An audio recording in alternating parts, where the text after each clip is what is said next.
Chairperson, Committee on Delegated Registration.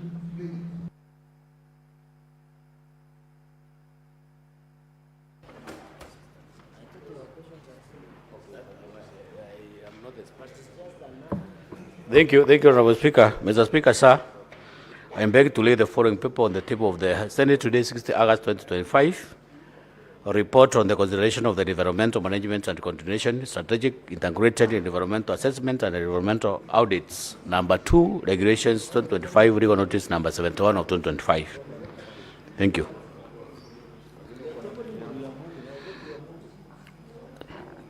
I am laying the same paper. I will just give the motions.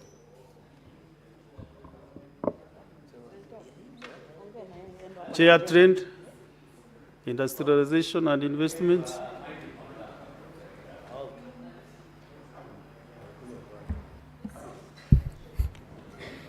Mr. Speaker, sir, I beg to lay the following papers on the table of the Senate today, 6th August 2025.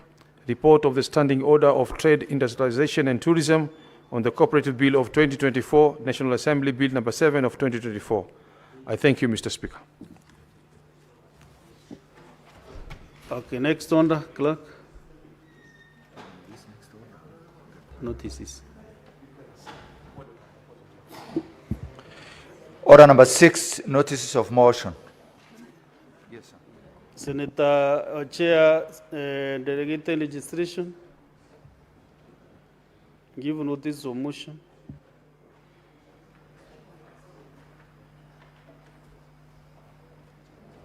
Thank you, Honorable Speaker. Honorable Speaker, I beg to give notice of the motion that the Senate adopts the report of the Select Committee on Delegated Registration on its consideration of the environmental management and coordination, strategic and integrated environmental assessment and environmental audits number 2, regulations 2025, legal notice number 71 of 2025, laid on the table of the Senate on the Wednesday 6, 2025, and that pursuant to Section 18 of the Census Instrument, the Senate resolves to annul the environmental management and coordination, strategic and integrated environmental assessment and environmental audits number 2, regulations number 25, legal notices number 71 of 2025. Thank you, Honorable Speaker. Next on the clerk. Order number 7, questions and statements. We have two questions understanding under 53.1. The first one from Senator Sigei Ilali, Wakili Ilali Sigei.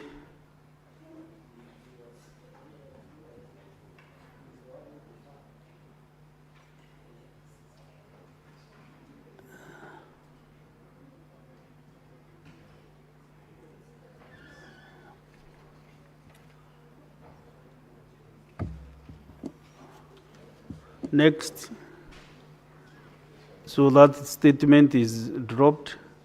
Next is Senator Lelengwe Lutumbesi.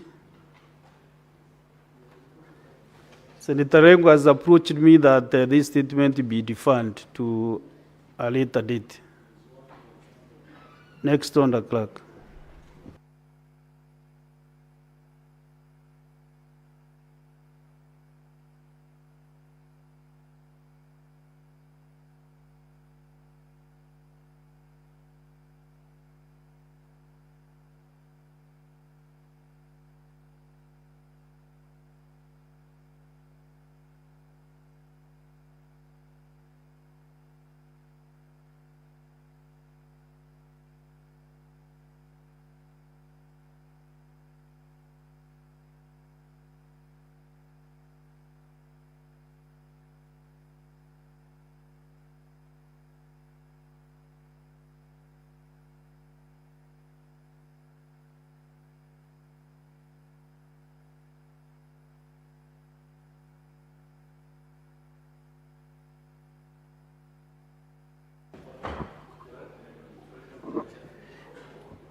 We'll vote it by that day.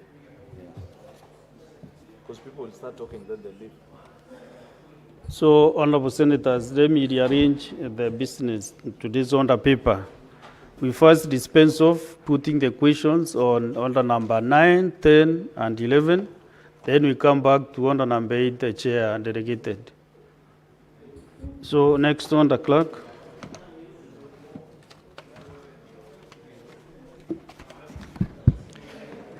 Order number 9, motion. Reports of the Standing Committee on Devolution and Intergovernmental Relations on its inquiry into the state of markets in Vihiga and Bungoma counties, arising from a statement sought by Senator Godfrey Osotsi, MP, and Senator David Wakoli, MP. Question to be put. Honorable Senators, this motion does not affect counties, understanding only the 4-1. But let me first confirm from my clerk whether we have quorum to help us put the question. Okay. Therefore, Honorable Senators, I put the question that the Senate adopts reports of the Standing Committee on Devolution and Intergovernmental Relations on its inquiry into the state of markets in Vihiga and Bungoma counties, arising from the statements sought by Senator Godfrey Osotsi, MP, and Senator David Wakoli, MP, laid on the table of the Senate on Tuesday, 1st October 2024. Whereas many as of that opinion say aye. Aye. Whereas many as of contrary opinion say nay, the ayes have it. Next order. Order number 10, motion. Report of the Standing Committee on Health on the County Oversight and Networking Engagements to Taita Taveta, Mombasa, and Kwale counties. Question to be put. Senators, again, this matter does not affect counties, and since we have quorum, I proceed to put the question. Honorable Senators, I put the question that the Senate adopts the report of the Standing Committee on Health on the County Oversight and Networking Engagements to Taita Taveta, Mombasa, and the Kwale counties, laid on the table of the Senate on Thursday, 5th December 2024. Whereas many as of that opinion say aye. Aye. Whereas many as of a contrary opinion say nay, the ayes have it. Next order, clerk.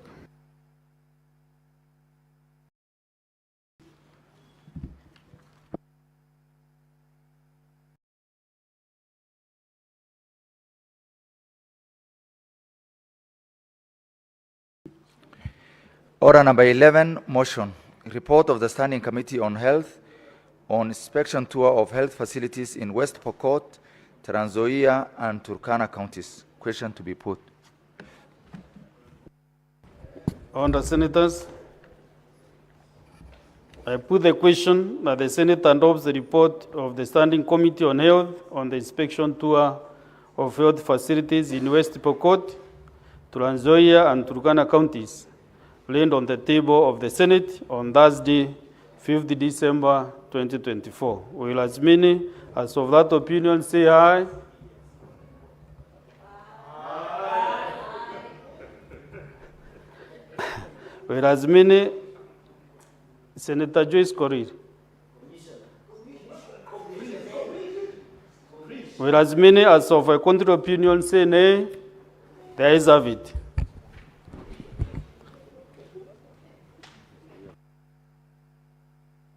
Therefore, now we go back to order number 8, Honorable Senators. Senator Mboni Karore, you know when the chair is up standing again, I want to remind you. Yeah, I can see you are really testing my cool. Yeah. So Senator Karore, you know Senator Mboni Karore sometimes behaves nicely. Until now you went to talk to him, and he started laughing. Senator Mwenda Gataya? Who is the owner? Yeah? Okay, just a minute. Next one, the clerk. Order number 8, motion. Report of the Select Committee on Delegated Legislation on its consideration of the environmental management and coordination strategic and integrated environmental assessments and environmental audits. Number 2, Regulation 2025, Legal Notice number 71 of 2025. Chair, delegated registration.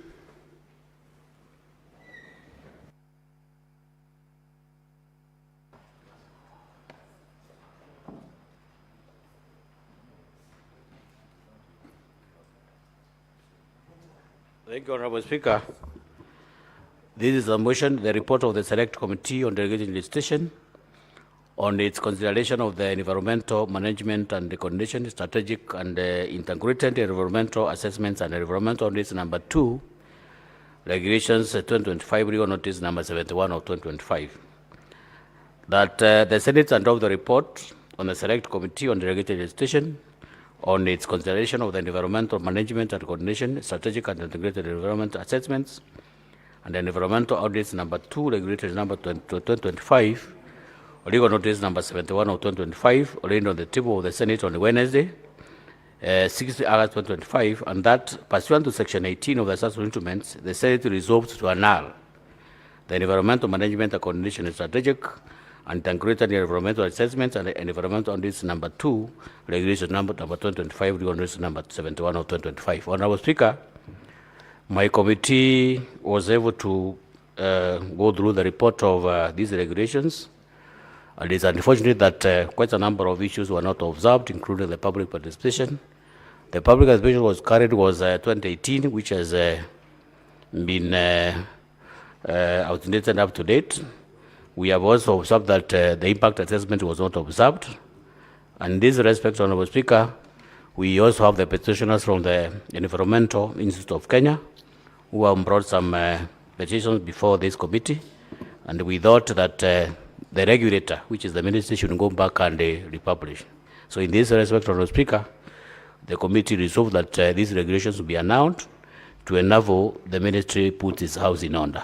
So in this respect, Honorable Speaker, I request Honorable Nelson Mungatana to second the motion.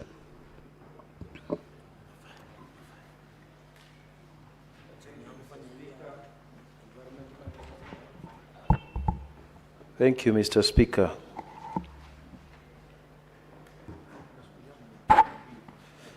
Mr. Speaker, the Delegated Legislation Committee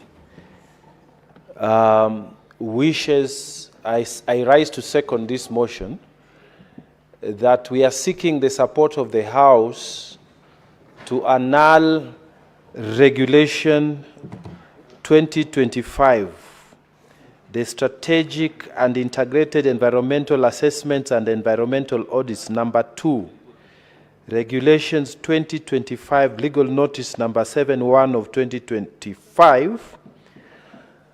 We are seeking the support of the House to annul this regulation. Mr. Speaker, and for the benefit of the House, when we make laws, the power to make laws remains with this House. The executive is supposed to only execute the laws that we give them. So when we make the law in this House and we put a clause to say that the minister or the cabinet secretary may make regulations, those regulations still need to come back to this House so that we can look at them to see if those regulations are carried out in accordance with the donated power that we have given to the cabinet secretary. And we look at two things, Mr. Speaker. We look at whether when the minister was giving the regulations, was making those regulations, did he consult stakeholders? Did he carry out or did she carry out public participation? If this wasn't done, Mr. Speaker, we have the obligation as a committee, on your behalf, honorable senators, to say that those regulations do not meet the standard that is required in this House.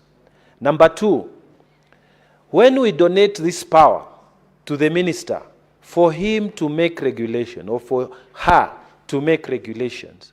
This power is still our power. We are required, under the Statutory Instruments Act, to also check whether the minister or the cabinet secretary created a document called Regulatory Impact Assessment Report. So this RIA, the minister must be able to say the impact of this regulation will be this way on the people of Kenya. A simple document. So, Mr. Speaker, in this case,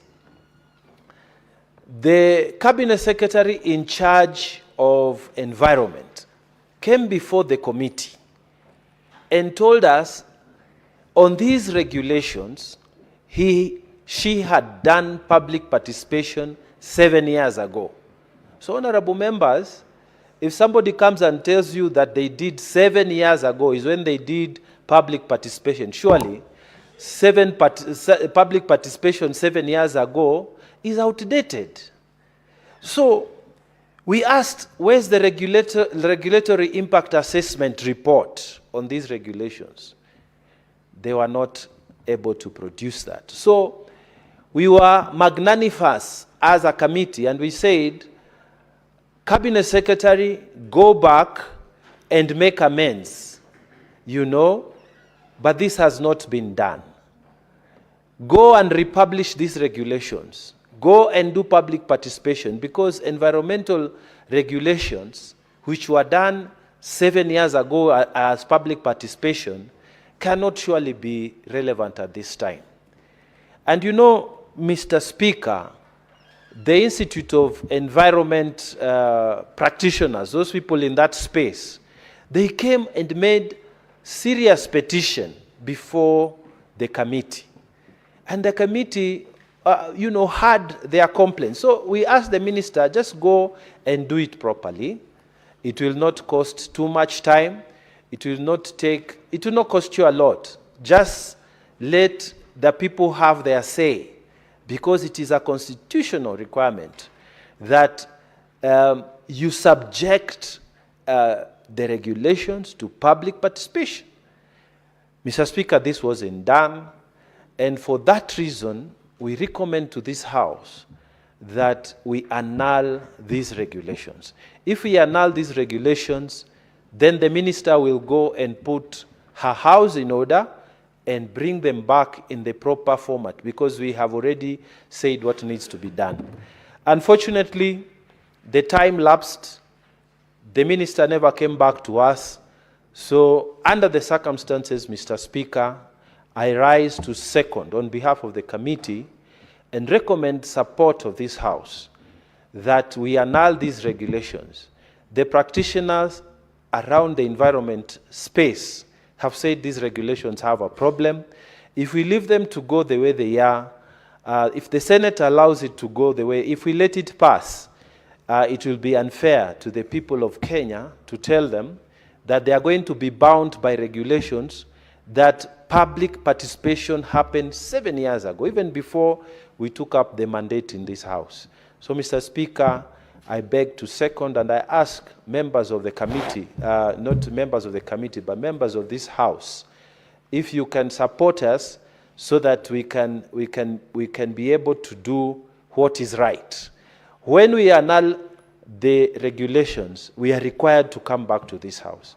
If we accede to regulations, we don't have to come back to this House. In this case, we have annulled the regulations, and we have come back to this House for your endorsement. Mr. Speaker, I beg to second. I thank you. Honorable Senators, I propose the question that the Senate endorse the report of the Select Committee on Delegated Legislation on its consideration of the environmental management and coordination, strategic and integrated environmental assessments and environmental audits, number 2, regulations 2025, legal notice number 71 of 2025, dated to the table of the Senate on Wednesday, 6th August 2025. And pursuant to Section 18 of the Statutory Instruments Act, the Senate resolves to annul the Environmental Management and Coordination, Strategic and Integrated Environmental Assessments and Environmental Audits Number 2, Regulations 2025, Legal Notice Number 71 of 2025.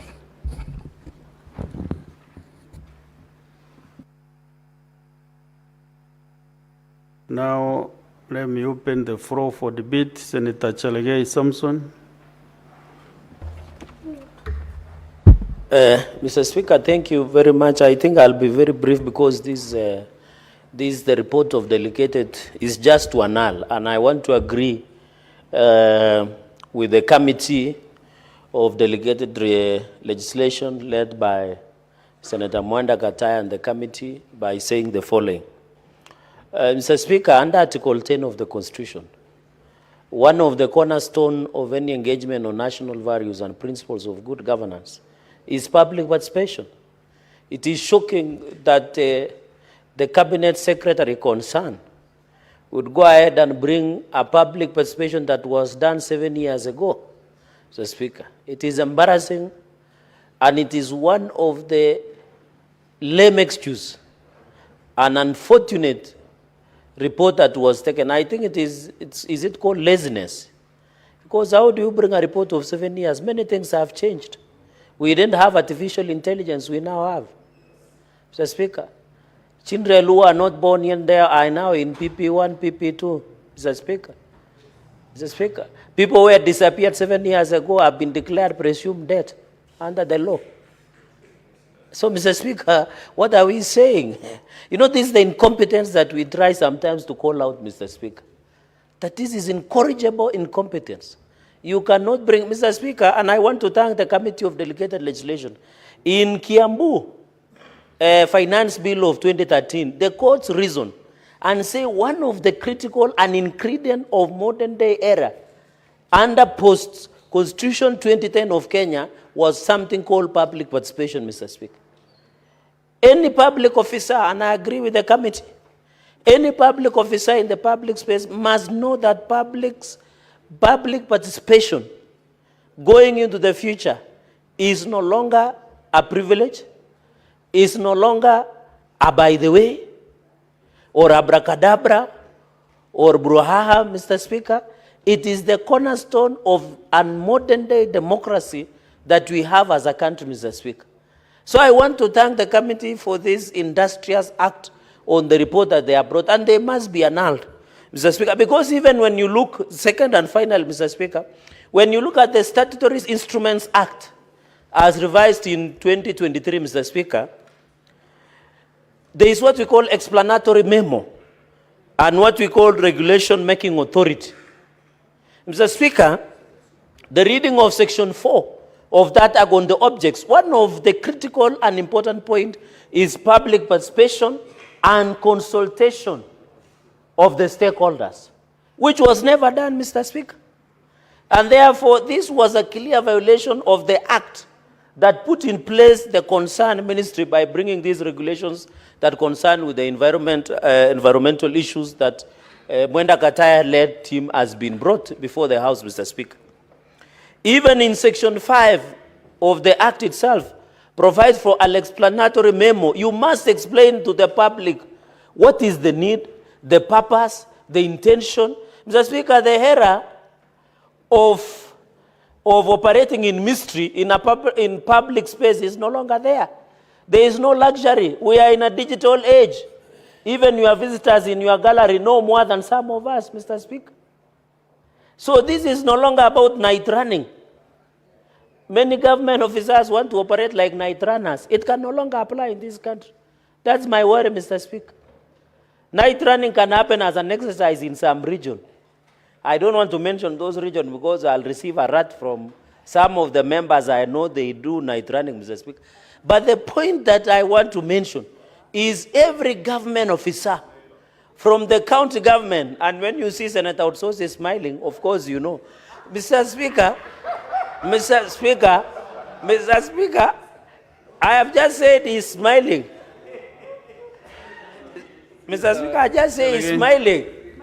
What Even is your point Kataya of order, smiles. Senator Susi? Mr. Speaker, I was smiling because I know what Senator Cheregei, my neighbor, is saying is not applicable to me. Because where I come from, people are serious Christians and they are not night runners. Yeah. Proceed. Mr. Speaker, my apologies. I know him as a serious Christian. Every Sunday he attends a number of churches. I don't know why Senator Kalwale is uncomfortable. Unless he knows where the night runners are. He can discuss with me under chai and mandazi later in the lunch. Mr. Speaker, and that is why when you look at Section 7, in conclusion, there must be reasons. The point I'm trying to drive home, hot and dry, Mr. Speaker, is very simple. That the officers at county and national government should know you can no longer operate in secrecy in matters of the public. Anything that concerns the public, be it policy, be it legislative, be it any action, you must account to the public. And the only way to account to the public, Mr. Speaker, is through public participation. I salute, Mr. Speaker, and I know it will go in answer, the Committee of Delegation. And I know even our courts are watching. And I want to thank Senator Mwenda Kataya, because most of the decisions we make on the floor of the House, sometimes, mutatis mutandis, courts of law borrow the reason of Parliament because they believe we have more weight because we are the representatives of the people, as per Article 96, Mr. Speaker. So to Mwenda Kataya-led committee, I celebrate you, Mr. Speaker. This is a very direct matter. Let's move and annul. Call the minister in charge in order, Mr. Speaker. Let her bring another regulations. We are ready because our business is to legislate, is to represent, Mr. Speaker, and to ensure we have proper legislative and policy interventions in place. Mr. Speaker, with those many remarks and to cede ground for my colleagues, allow me to raise my submissions by supporting the annulment of this report. I thank you, Mr. Speaker, sir. Senator Munyihaji Mohamed Faki. Asante Mheshimiwa Spika kwa kunipa fursa hii kuunga mkono ripoti ya kamati ya sheria endelevu ambayo imewasilishwa na mwenyekiti wa kamati hiyo Mheshimiwa Senator Mwenda Gataya Mofaya kutoka Tharaka. Mheshimiwa Spika, kanuni hizi ambazo zilikuwa zimechapishwa na Waziri wa Mazingira zilipingwa vikali na lile shirika linalojiita Environmental Institute of Kenya, ambayo ni taasisi inayojumuisha wale wataalamu wengi wanaohusika na mambo ya mazingira. Mheshimiwa Spika, taasisi hiyo ilipinga hizi kanuni kwa sababu hawakuhusishwa katika ile tunaita kwa Kiingereza public participation ama uhusishaji wa umma, ambayo ndio katiba ya Kenya inasema kwamba sheria yote ambayo inapitishwa ama kanuni zozote ambazo zinapitishwa ni lazima zipitie uhusishaji wa umma, yani public participation. Mheshimiwa Spika, swala jingine ambalo taasisi hii ilipinga hizi sheria ni kwamba sheria zilichapishwa mwaka 2018 ambapo wakati huo, Mheshimiwa Spika, mazingira ya kazi yalikuwa ni tofauti na mazingira ambayo yako sasa. Kwa hivyo waziri na wataalamu wenzake walipokuja mbele ya kamati hii walishindwa kuthibitisha kwa kamati kwamba zile kanuni ambazo zilihusishwa mwaka 2018 ndizo hizi kanuni ambazo zilichapishwa katika gazeti notice ya mwaka huu. Vile vile, Mheshimiwa Spika, walishindwa kuthibitisha kwa kamati kwamba walikuwa wamefanya ile inaitwa regulatory impact assessment, ambao ni sheria ya kwanza ambayo lazima ile taasisi inayotengeneza sheria endelezi kwamba lazima watengeneze regulatory impact assessment, kwamba wameweza kufanya hiyo assessment na wakaona kwamba zile kanuni ambazo wanazileta ziko sawa. Kwa hiyo Mheshimiwa Spika, kwa haya matatizo haya mawili, kamati ilimpa fursa waziri ili kuweza kurekebisha ama aweze kuziondolea mbali kanuni hizo. Mheshimiwa Spika, katika mkutano uliofanyika tarehe 28 Julai, waziri alipewa fursa hiyo na akakubali kwamba ataziondoa. Lakini kwa masikitiko ni kwamba hakuweza kuziondoa, na alijua nafikiri kwamba baada ya muda hizi kanuni zitaweza kuwa ni sheria bila ya sisi bunge kuzikataa. Kwa hiyo Mheshimiwa Spika, ni muhimu kwamba bunge hili lipige kura ya kukubali hii ripoti ya kamati ya sheria endelezi, kwa sababu tunajaribu kulinda maslahi ya Wakenya. Tunajaribu kulinda maslahi ya wale ambao watahusishwa ama wataathiriwa zaidi na sheria hizi. Tumeona kwamba mara nyingi kamati ambazo ama taasisi ambazo zinaunda hizi sheria endelezi, Mheshimiwa Spika, hazitekelezi kulingana na ile sheria ya Statutory Instruments Act mwaka 2013 ambayo inatoa mwongozo ni vipi ambavyo watatengeneza sheria endelezi na vipi ambavyo wataweza kuwahusisha wananchi katika mambo kama hayo. Kwa hiyo Mheshimiwa Spika, kwa kukosa huku kufanya uhusishaji wa umma, yani public participation, vile vile kwa kuweza kuleta sheria ama kanuni ambazo zilichapishwa mwaka 2018, inapasa kamati tukubaliane nao kwamba hizi sheria hazifai kutekelezwa, kwa hivyo zitupuliwe mbali kama ilivyopendekeza kamati hii. Mheshimiwa Spika, vile vile hizi kanuni zinajaribu kuongeza malipo, yani zile fees ambazo wataalamu wanatakana kulipa.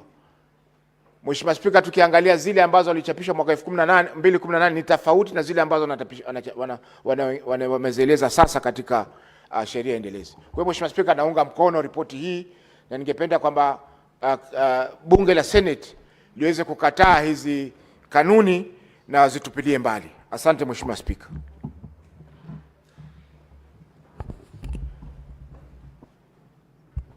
I have this communication to make on the students visiting from the Starehe Boys Center and School and Alliance High School and the school's voluntary service scheme, VSS.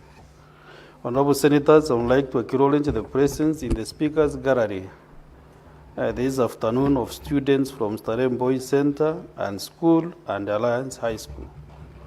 The students are undertaking a 2-week service in the Senate under the voluntary service scheme for schools. I request the students to stand when called out so that they may be acknowledged in the Senate tradition. One is Craig Issa, is in Form 3. Dean Kalanja, Form 3. Anthony Mutimba, Form 2. Daniel Wandiri, Form 3. Collins Jugona, Form 3. Melvin Mugambi, Form 4. Moses Bruce, Form 3. Enoch Mogile, Form 2. Yes. In our usual tradition of receiving and welcoming visitors to Senate, I extend a warm welcome to the students, and on behalf of the Senate and on my own behalf, wish them a fruitful visit. Thank you.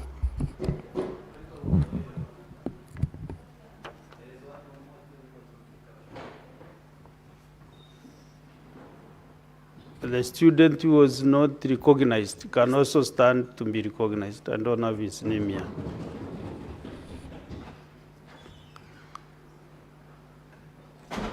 Any former student or alumni of Alliance High School?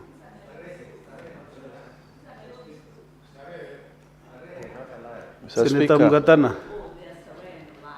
I am an alumni of Alliance High School, so may I take this opportunity, Mr. Speaker, to join you in welcoming the students from the good old school. Mr. Speaker, we have a motto there, strong to serve, and I'm glad that they have come here on voluntary, which means, Mr. Speaker, they are not being paid. They are carrying out the motion the motto that we had even in those days, that we remain strong to serve. Mr. Speaker, in many years, I served as a house captain of Arthur House. I believe one of them must be from Arthur House, because we always used to excel in matters like this, of giving to community and also serving. So, Mr. Speaker, I want to tell the students, even the ones from Starehe High School, that if you keep working hard, it is the small steps and consistency. If you keep working hard and you keep consistent at what you do, one day God will honor your efforts. And I want to encourage you that all of us here, once upon a time, we were as young as you, and we worked our way this side through our different professions that we did, and we got the support of our electorate to bring us here, and we are making our contributions here. We want to encourage you to also aspire to one day sit not at the gallery but here, fighting for your people's rights and making this country better. With those many remarks, Mr. Speaker, I beg to welcome them. Thank you. Very well. Let's go back to the business of the day, to the motion. Senator Kisang William. Thank you, Honorable Speaker. Honorable Speaker, I also rise to support the annulment of the regulations as brought by the Chair of Delegated Legislation, Senator Mofaya. Honorable Speaker, the institutions need to know that, the making of laws is a preserve of Parliament. It's for both this House, the Senate, the National Assembly, and it's also very clear in Article 96 of the Constitution that our mandate is representation, legislation, and oversight, Honorable Speaker. Honorable Speaker, we are surprised that the CS environment is relying on the public participation that was done 2018, 7 years ago. And this is particularly a very dynamic area, Honorable Speaker. With the climate change, things are changing every day. And the CS should have seen it wise to do public participation. Colleagues have said this is basically being lazy, either lazy or incompetent, Honorable Speaker. That's why it's important that we annul to pass a message to the CSs. We have donated powers to do regulations to ensure that they consult the stakeholders thoroughly, Honorable Speaker. Otherwise, we can pass in this House, and then outside there, the courts will basically, somebody will go to court, and the regulations will be basically suspended.